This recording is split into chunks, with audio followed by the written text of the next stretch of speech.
Assalamualaikum warahmatullahi wabarakatuh. Alhamdulillahi rabbil alamin.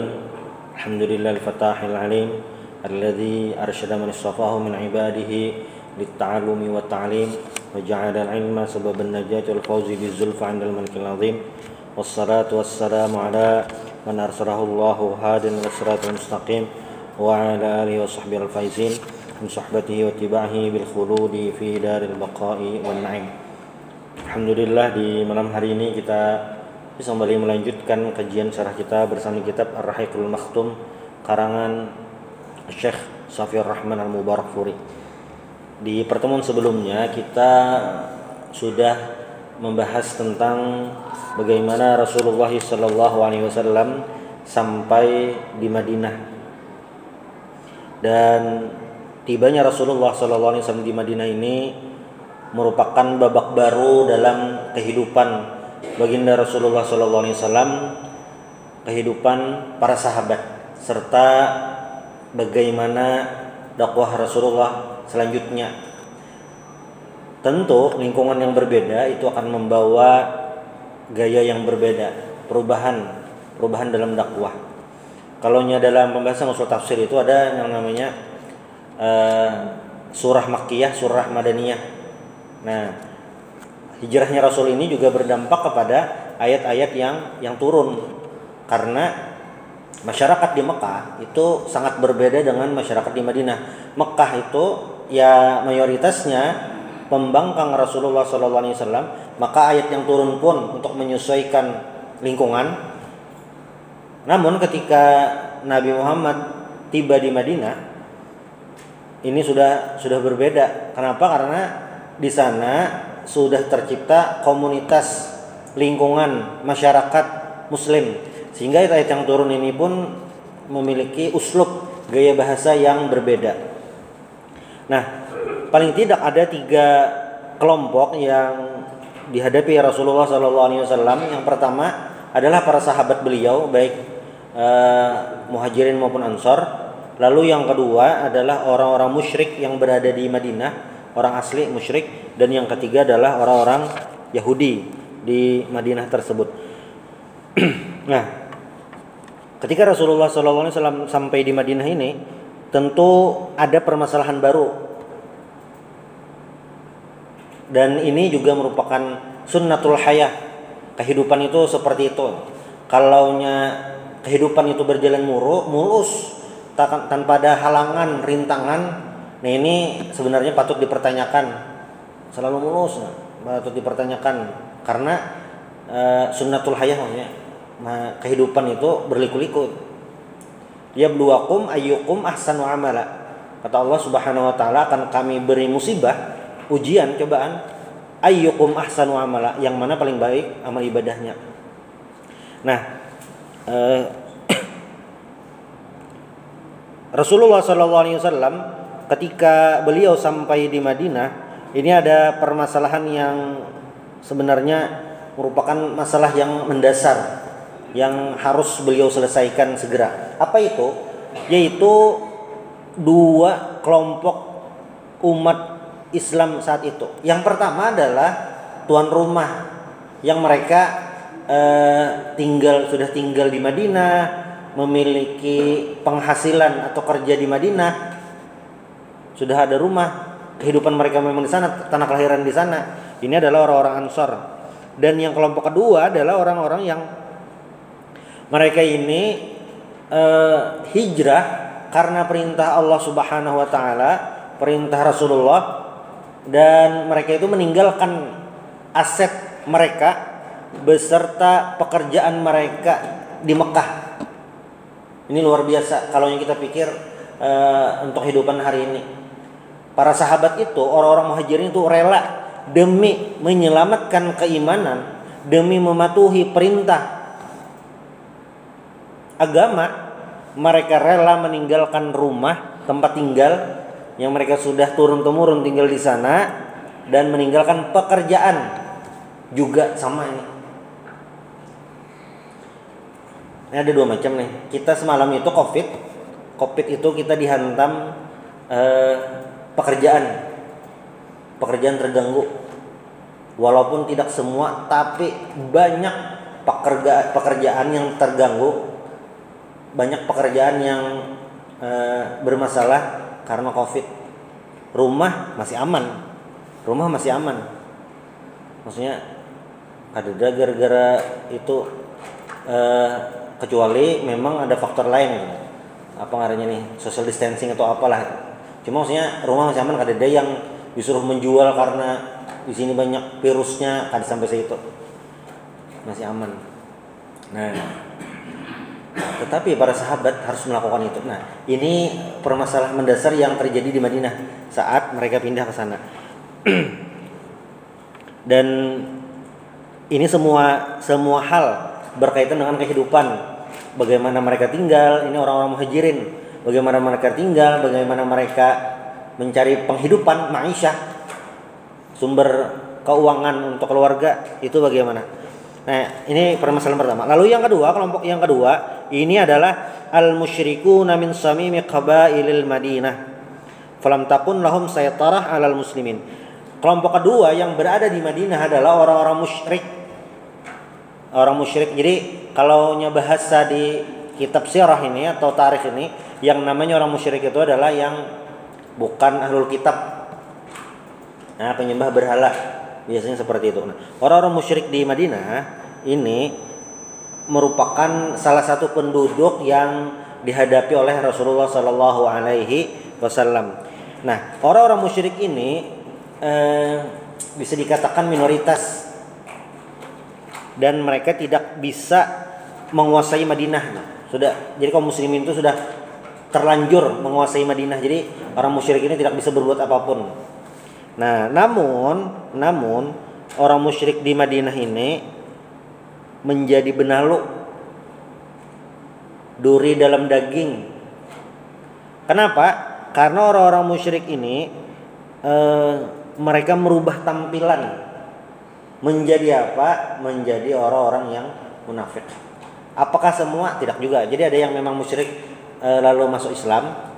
Jadi budak Madinah nih, ketika Mus'ab bin Umair sampai ke Madinah, lalu kan berbondong-bondong masuk Islam.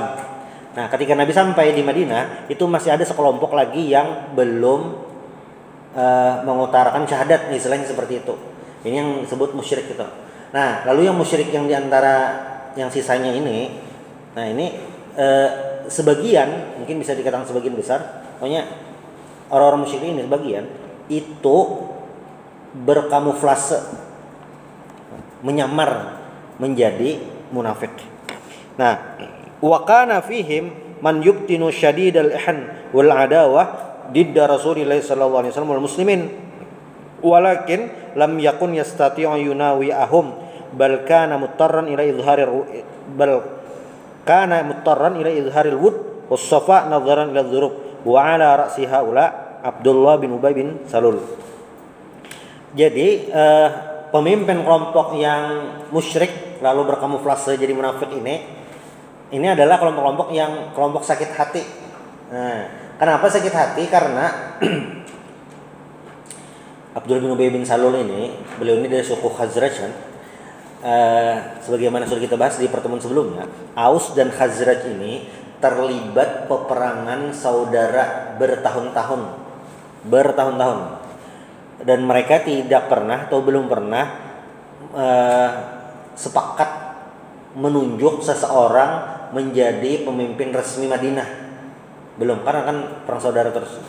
Lalu ada di momen mana mereka itu sepakat atau bersiap untuk menunjuk Abdullah bin Ubay bin Salul ini sebagai pemimpin mereka di Madinah.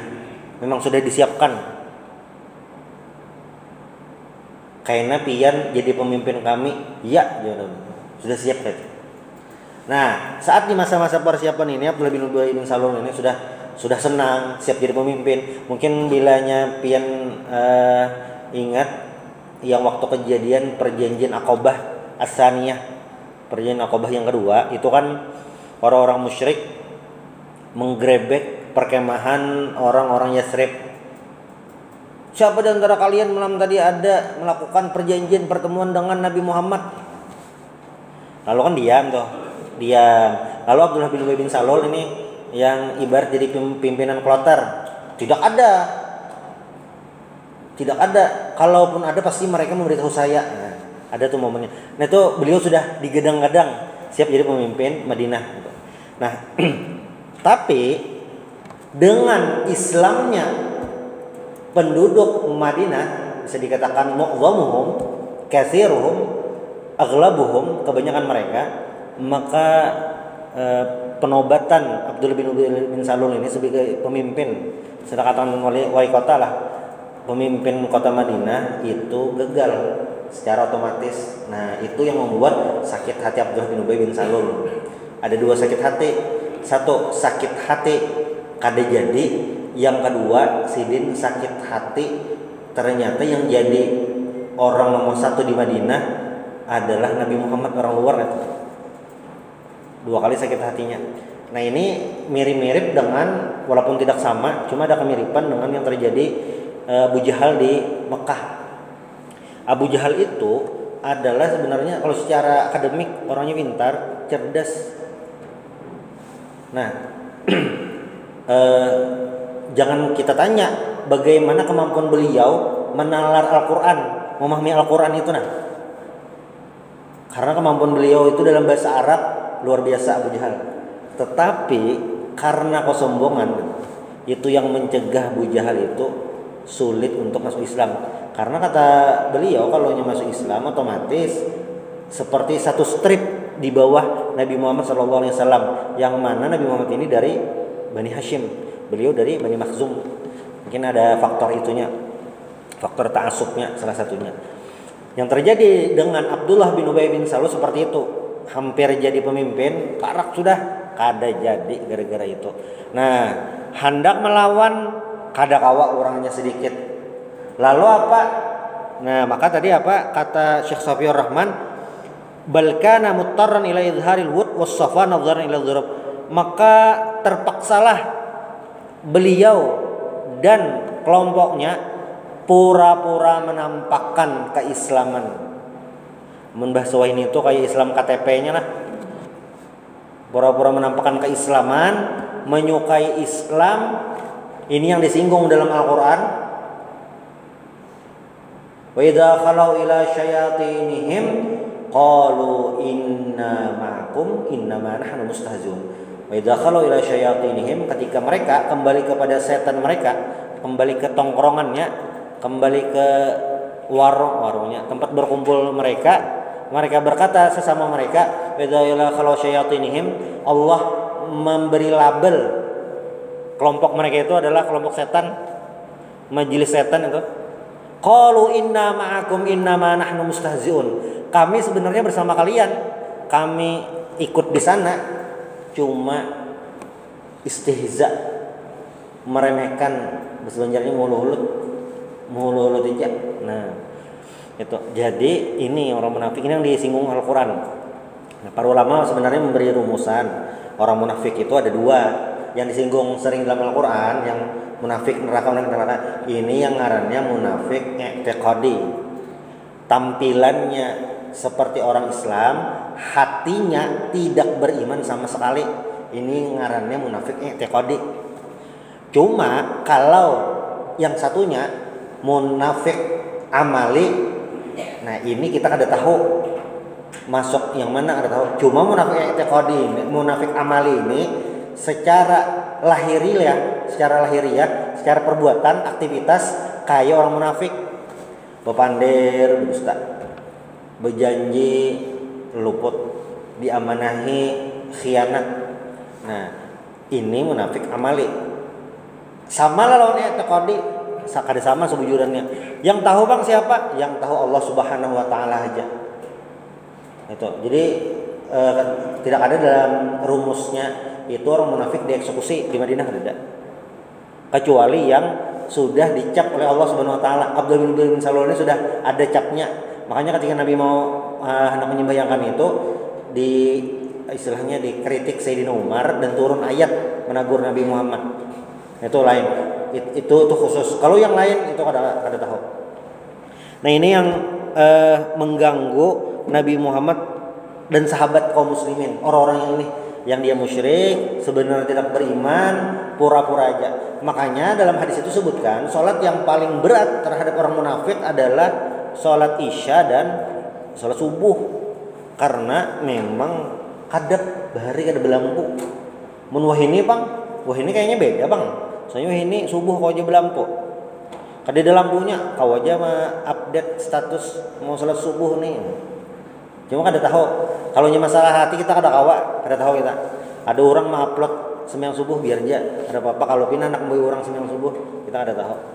Itu lain, kita tidak memiliki otoritas. Itu hati itu Allah Ta'ala yang tahu. Cuma yang jelas orang-orang munafik ini menjadi duri dalam daging. Nah, fakana yughtinu syadidal adawah diddah walamma ra'a an-nadhuru fala tusa'iduhu ala syirkih wa annahu sawfa yuhrim bahayal izz wa syaraf wa ma yatarattabu alaihi min manafil hayah azhar al-islam ba'da badar walakin baqiya mustabtinan al-kufr. Jadi setelah perang Badar itu orang-orang munafik ini memperlihatkan Islam dan kekafiran ini tetap mereka jaga tuh. Nah, salah satu kasusnya yang itu terjadi waktu perang Uhud. Perang Uhud itu kan rapat nih.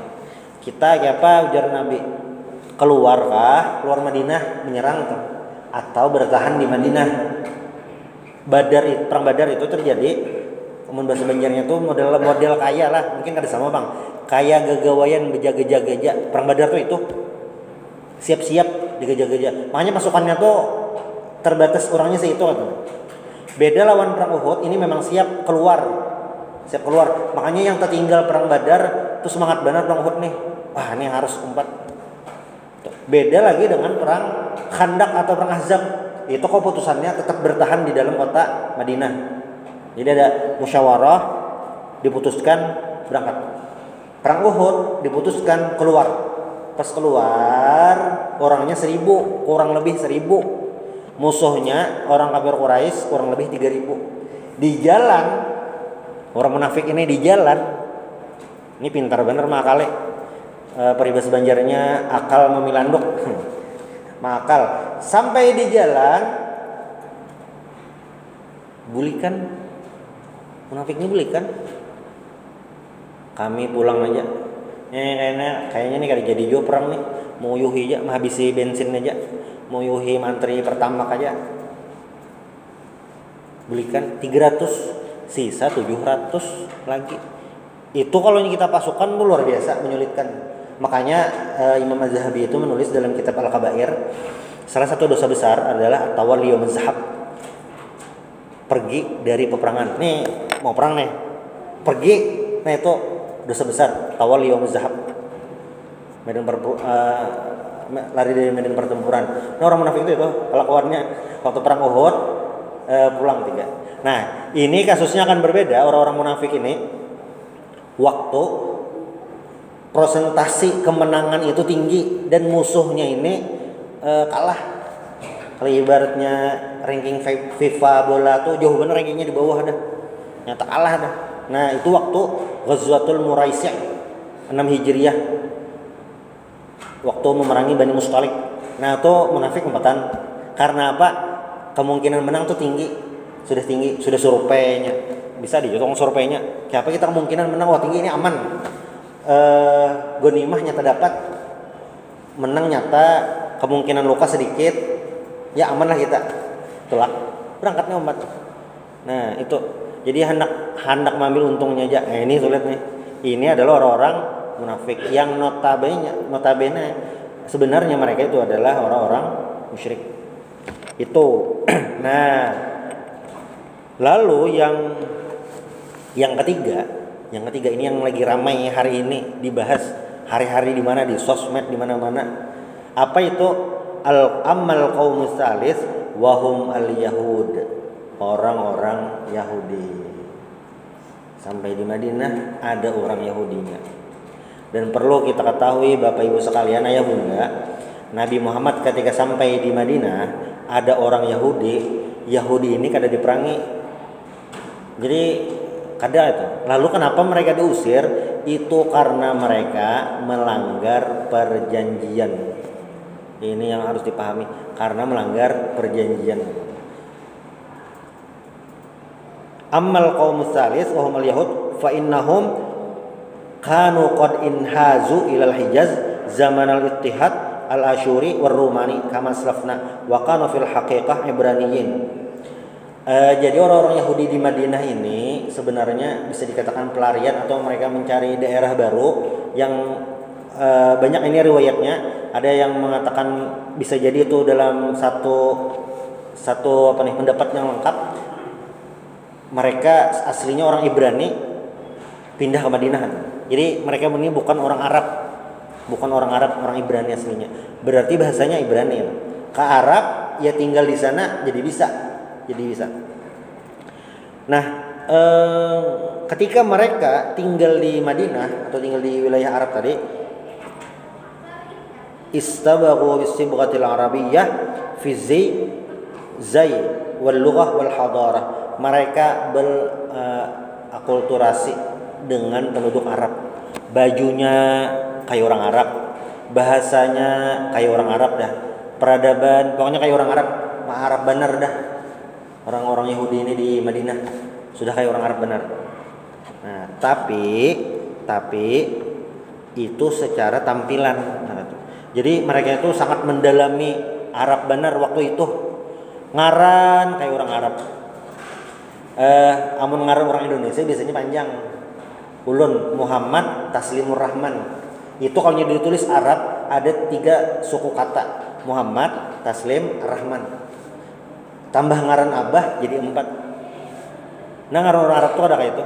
Nah, Yahudi waktu di Madinah mau ulah ngaran gaya orang Arab. Jadi kayak ngaran, oh ini Arab nih. Kayak itu. Sudah. Tetapi yang mereka sembunyikan adalah asabiyah al-jinsiyah, kesukuan, ras. Itu yang mereka sembunyikan. Mereka menganggap ras mereka itu adalah lebih mulia, sedangkan ras orang-orang Arab itu hina waktu itu di sana. Nah, bal kanu yaftakhiruna bi jinsiyatihim al-israiliyah al-yahudiyah wa kanu yahtaqiruna al-arab ihtiqaran balighan. Jadi mereka tuh iftikhar, bangga dengan keyahudian mereka, ke Israel mereka itu. Bangga. Nah, sudah. Tetapi orang-orang Yahudi ini di Madinah yang mungkin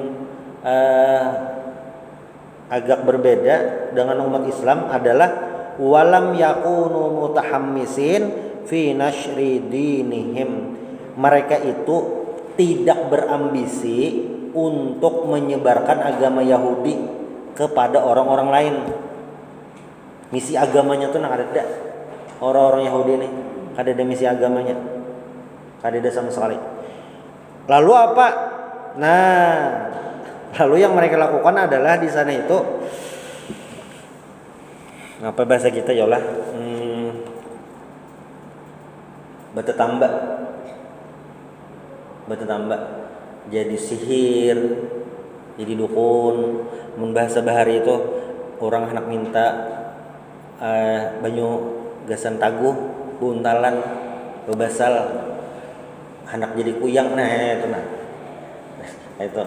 Dahulu kan bilangnya binian hendak disayangi, kuyang jadi kuyang gitu. Wah ini skincare aja penyakit gitu. Nah orang Yahudi itu gaulnya itu di Madinah. Nabi itu kan dapat sihir sebelum turun surah Al-Falaq dan An-Nas dari Yahudi kan. Yang memang kayaknya ada konsen di bidang itu gitu. Kayak pekerjaan tersendiri. Jadi bukan mengejar untuk menyebarkan Yahudi kada. Jadi di situ anunya salah satu aktivitas mereka. Nah, itu satu. Lalu yang kedua yang mereka lakukan juga di Madinah adalah wa kanu mihraf fi fununil kasb wal ma'isyah. Mereka ini kayaknya memang memang bangsa terpilih ya teman. Mereka ini sebenarnya mendapatkan kemuliaan keistimewaan dalam usaha, dalam ekonomi. Cuma itu tadi, bila ada orang baik, ekonominya bagus, pasti hasilnya baik. Menyumbang ke masjid, menyumbang ke sekolahan, menyumbang orang ada mampu. Sebaliknya, apabila ada orang yang kada baik, dalam tanda kutip yang jahat, pikirannya pokoknya hendak maksiat terus, orang ini memiliki uang yang banyak, ekonominya baik, hasilnya apa? Pasti buruk. Amun donasi kemana? Dihabiskan untuk apa? Nah, itu kan jelas. Nah, orang-orang Yahudi di Madinah itu memiliki kemampuan ekonomi yang baik. Sebenarnya ini belawannya lawan orang-orang Quraisy. Orang-orang Quraisy itu menguasai perdagangan juga nih. Jadi bersaing sebenarnya. Ketika Nabi sampai di Madinah, yang orang-orang Muhajirin itu Quraisy benar gitu. Sebenarnya bersaing nih sama mental-mental pedagang ulung nih. Sebenarnya di Madinah itu. Karena orang-orang Quraisy ini sudah dia berikan nama Al-Qur'an kan, yang orang-orang Quraisy itu rihlatash syita was saif. Jadi bersaing sebenarnya. Nah, Yahudi ini melakukan perdagangan biji-bijian, kurma, baju, dan mereka mengimpor baju juga, sangat menguasai ini perdagangan di Madinah. Bahkan mereka juga bahasanya apa ya, melakukan transaksi dengan pemimpin-pemimpin kabilah waktu itu.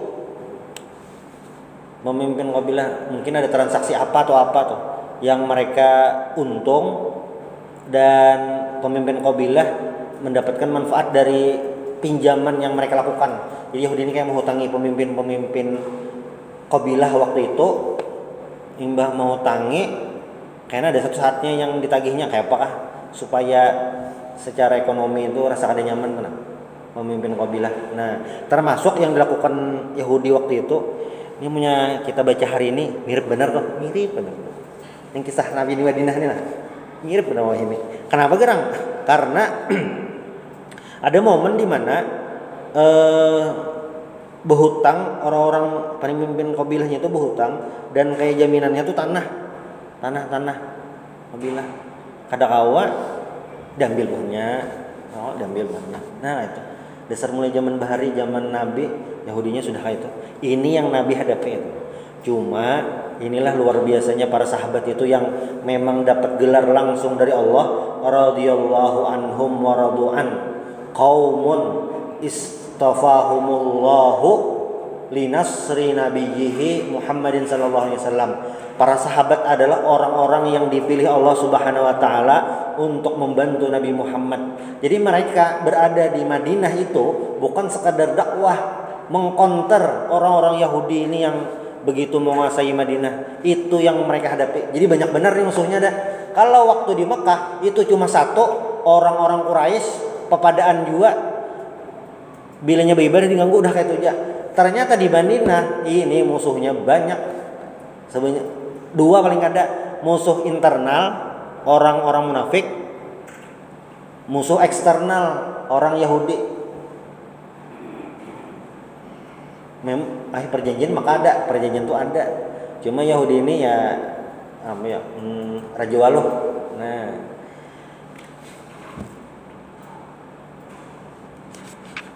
dalam satu orang-orang Yahudi di Madinah ini ada 3 kabilah, yaitu kabilah yang pertama Bani Qainuqa, ada Bani Nadir, dan Bani Quraidah. Bani Qainuqa ini adalah kabilah yang menjalin koalisi lawan Bani Khazraj. Itu berdiam di mana? Berdiam di dalam kota Madinah. Ini Bani Qainuqa. Lalu ada juga Bani Nadir. Bani Nadir ini sama koalisi Buhan Al-Khazraj. Nah, Abdullah bin Ubay bin Salul itu orang Khazraj. Kalau Bani Nadir ini berdiam di pinggiran kota Madinah. Beda. Lalu siapa lagi? Bani Quraidah. Bani Quraidah ini Yahudi. Ini kerjasama lawan Bani Al-Aus, kabilah Aus. Aus ini ya Sa'ad bin Mu'adz. Bani Quraidah ini yang terusir setelah, atau mereka kada lagi di Madinah setelah perang Khandaq atau perang Ahzab. Nah, ini kan koalisi lawan Aus. ini berdiam di pinggiran kota Madinah juga. Berarti ada dua kabilah yang di pinggiran kota Madinah, Bani Nadir lawan Bani Quraidah. Itu sudah. Nah, wa hadhil qabail hiya allati kanat tusirul hurub bainal Aus wal Khazraj mundu amadin ba'id wa qad sahamat bi anfusiha fi harbi Bu'ats kullun ma'a hulafaiha. Jadi yang bebuhan Yahudi ini yang mengompori tarus jua sehingga buhan Aus lawan Khazraj ini selalu berperang. Nah, sama kalau kayak ini. Jadi Yahudi ini serabanya tuh ada domba harat mengatur ekonomi harat gitu. Di zaman Rasulullah kayak apa caranya? Nah, inilah kekuatan Rasulullah SAW dan para sahabat sehingga bisa menghentikan dominasi maksud ini hegemoni orang-orang Yahudi di Madinah. Itu luar biasanya. Jadi bisa bayangkan lah Nabi Muhammad nih imbah di Mekah tertekan, lalu sering diganggu, dakwah sulit, pindah ke Madinah, ternyata musuhnya masih ada dan bahkan ini lebih sulit dibandingkan sebelumnya. Tapi karena mental Nabi Muhammad dan para sahabat sudah teruji, itu bisa dihadapi. Kayak apa? Pasti kita sudah pernah mendengar bagaimana Sayyidina Utsman bisa membeli sumur dari Yahudi. Asalnya kada kon dijual, tapi kawa ditukar Sayyidina Utsman sehari aja untuk hari. Hakun Yahudinya nukar sumur banyu ini di Madinah ngalih. Ada sosok kayak Sayyidina Utsman hakun bebuang duit bahasanya gitu. Amun orang pragmatis kayak itu nyambat hakun bebuang duit untuk kaum muslimin ulun tukar aja sumurnya. Tak kawa kada dijual nih. Ulun tukar sehari bareng nah. Jadi untuk hari sehari, pian kan masih kamu menjual seharinya. Iya, hakun Yahudinya. Nah, sekalinya kalah tadah Yahudinya kalah tadah lawan Sayyidina Utsman. Nah, tipikal kayak Sayyidina Utsman ini yang harus kita ada, harus kita ciptakan. Pasti ada itu. Karena yang ngarannya manusia ini ya pasti ada kekurangan. Sayyidina Utsman itu bisa. Ini salah satu contoh Yahudi itu ya terkalahkan waktu di Madinah. Nah, orang-orang Yahudi ini ternyata di Yathrib ini atau sebelum jadi kota Madinah memang selalu menjaga konflik tersebut karena itu memberi keuntungan untuk mereka. Jadi kayak ketergantungan tenang, minta tolongnya macam-macam. Nah, dan itu ternyata jadi bumerang. Kan di pertemuan sebelumnya kalian bisa cek di YouTube Masjid Al-Fath sebelumnya. Itu waktu orang-orang Khazraj ini sampai di Aqabah bertamuan dengan Rasulullah kurang lebih 6 orang langsung masuk Islam. Gara-garanya apa? Mereka sering mendengar dari Yahudi akan ada nabi terakhir. Kita berdahulu aja masuk Islam, langsung masuk Islam. Dan yang menyakitkan juga bagi Yahudi, tadi kan ini pasukan sakit hati. Yang pertama Abdullah bin Ubay bin Salul, pasukan sakit hati berikutnya Yahudi. Kenapa? Yahudi ini kan berkoar-koar nih, nanti akan ada nabi yang terakhir, nabi akhir zaman. Kami akan ikut mereka, kami akan mengalahkan kalian dengan ikut nabi terakhir. Ternyata nabi terakhir bukan dari kelompok mereka. Nah, para yang sakit hati. Nah, kalah dah. Karena bukan kelompoknya mereka, lain orang Yahudi, lain Israel. Itu. Nah, jadi musuh Nabi tadi eksternal ada, internal ada, dan Nabi juga harus membangun peradaban baru untuk umat Islam. Ini yang langkah-langkah Nabi. Makanya peradaban di Madinah ini adalah peradaban yang luar biasa. Karena apa? Karena Rasulullah SAW dalam satu momen, satu langkah itu bisa melakukan itu semua. Ini luar biasa. Nah, ada satu kisah menarik. Ini diriwayatkan oleh istri Nabi, Sofiyah radhiyallahu anha. Sofiyah binti Huyai binti Akhtab. Jadi ujar Sidin, Sofiyah ini orang Yahudinya. Lalu jadi istri Nabi kan. Abah Sidin si Huyai kuntu ahabba waladi abi ilaih wa ila ammi abi Yasir. Paman Sidin ngarannya Abi Yasir. Pokoknya Sidin disayangi benar. Nah, pas ini Sidin berarti diam di sekitar Madinah sudah lah.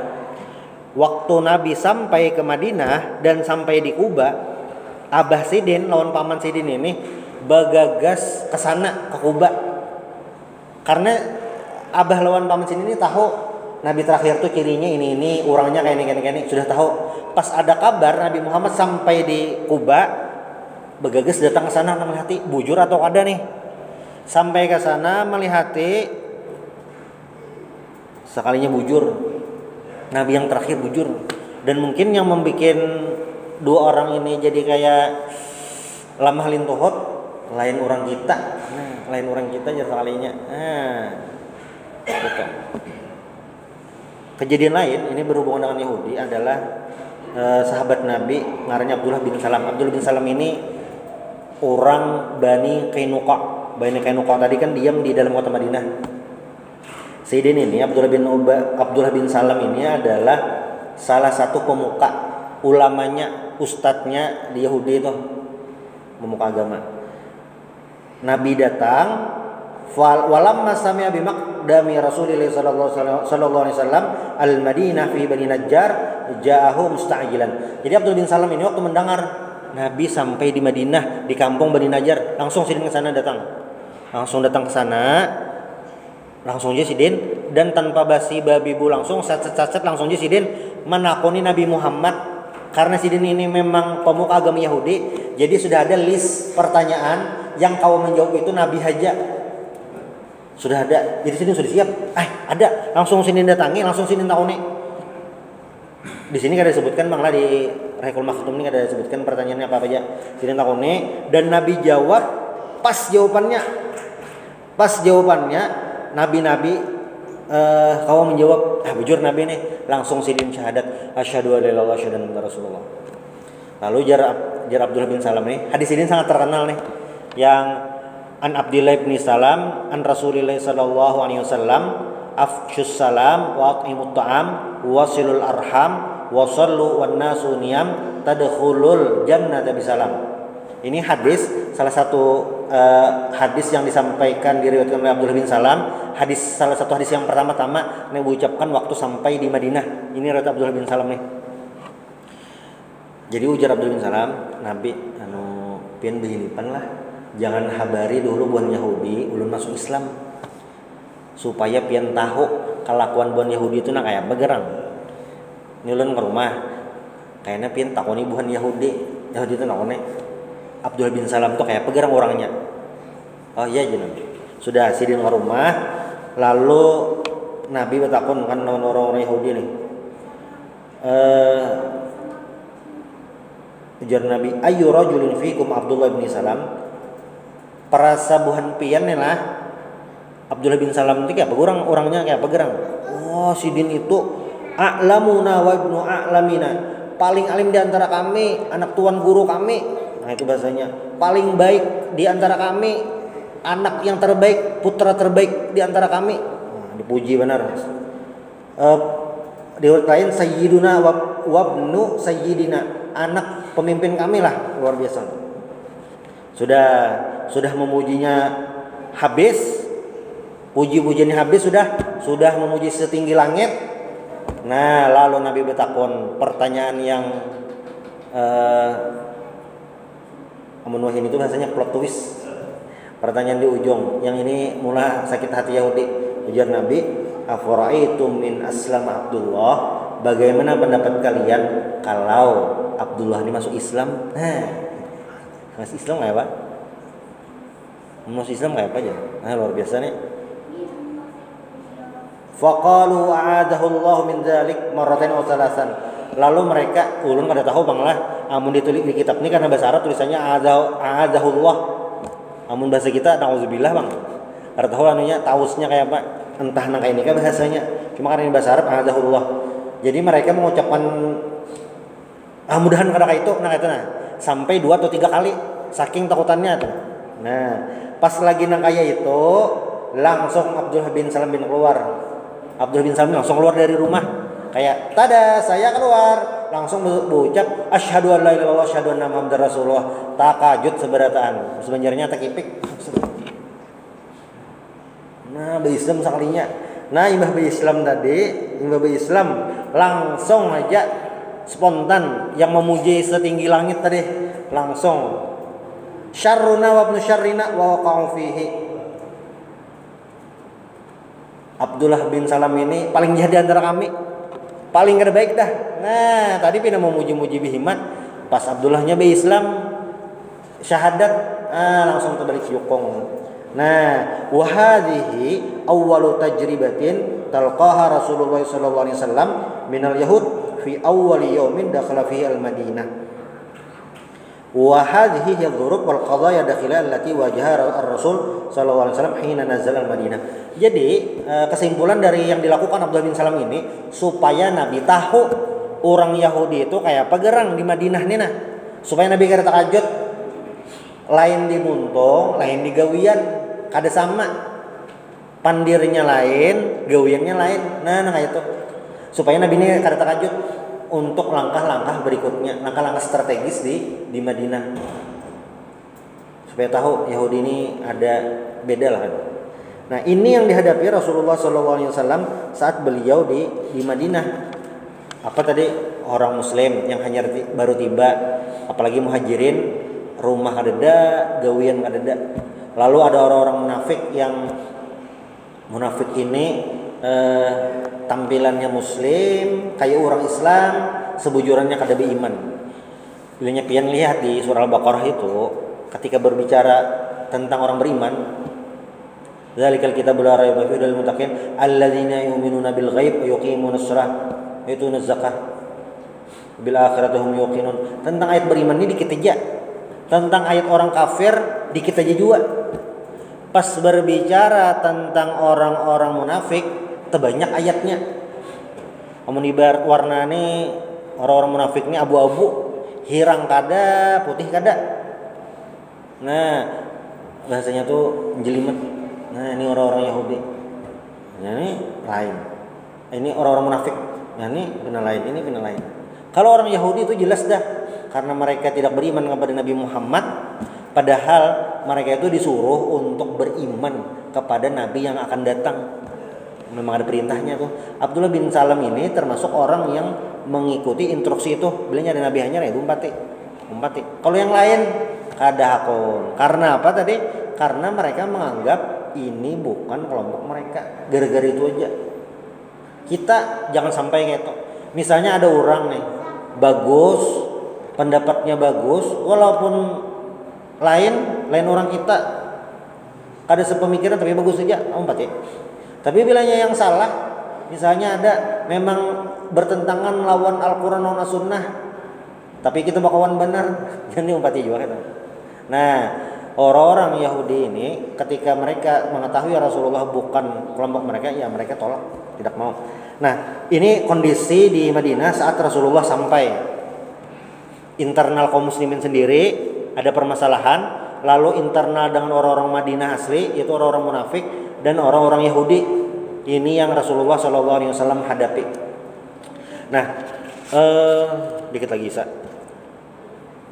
Wa hadhihi hiya al-qadaya wal masyakil al-kharijiyah allati wajaha Rasulullah SAW ba'dama warada al-Madinah wa kana 'alaiha yu'alijaha bi hikmatin balighah hatta yakhruja minha muqallalan bin najah. Nah, apa sih? Jadi masalah-masalah ini yang Rasulullah hadapi di Madinah dan itu harus segera diselesaikan bi hikmatin balighah, dengan sangat bijaksana tuh. Dan sebenarnya ada satu masalah lagi, problem yang mengintai Rasulullah. Apa itu? Orang-orang musyrik di Mekah. Walaupun jaraknya terpisah kurang lebih 500 km, tetapi orang-orang musyrik di Mekah ini juga bahaya yang mengintai Nabi Muhammad Sallallahu Alaihi Wasallam. Jadi bisa dikatakan awal-awal Nabi hijrah ini adalah situasi yang serba sulit. Lalu bagaimana Rasulullah untuk menghadapi itu? Apa yang Rasulullah lakukan? Apa langkah strategis yang Rasulullah lakukan untuk menyelesaikan masalah-masalah tersebut? Nah, ini insya Allah di pertemuan berikutnya akan kita bahas. Subhanallah bihamdik asyhadu an la ilaha illa anta astaghfiruka wa atubu ilaik. Assalamualaikum warahmatullahi wabarakatuh.